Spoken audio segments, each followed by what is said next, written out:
أعوذ بالله من الشيطان الرجيم. بسم الله الرحمن الرحيم. والنازعات غرقا والناشطات نشطا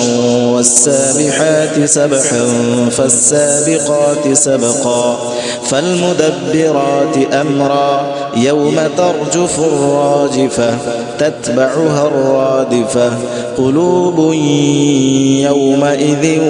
واجفة أبصارها خاشعة يقولون أئنا لمردودون في الحافرة أئذا كنا عظاما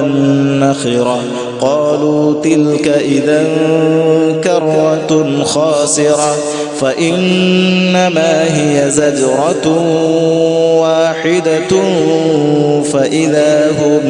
بالساهرة هل أتاك حديث موسى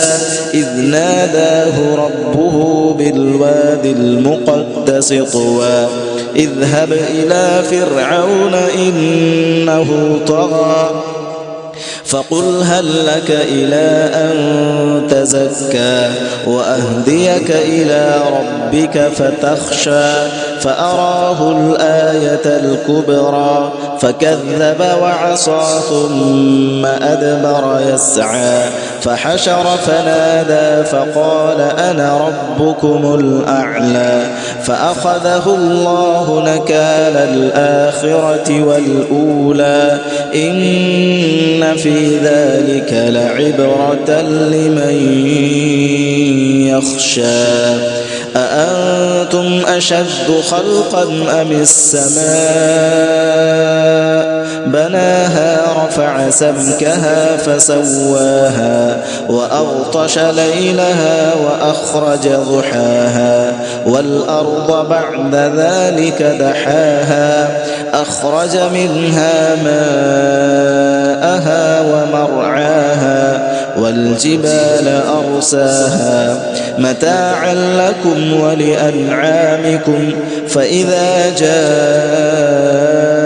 الطامة الكبرى يوم يتذكر الإنسان ما سعى وبرزت الجحيم لمن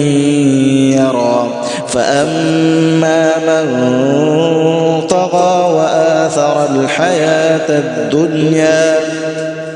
فإن الجحيم هي المأوى وأما من خاف مقام ربه ونهى النفس عن الهوى فإن الجنة هي المأوى يسألونك عن الساعة أيان مرساها فيم أنت من ذكراها إلى ربك منتهاها إنما أنت منذر من يخشاها كأنهم يوم يرونها لم يلبثوا إلا عشية أو ضحاها.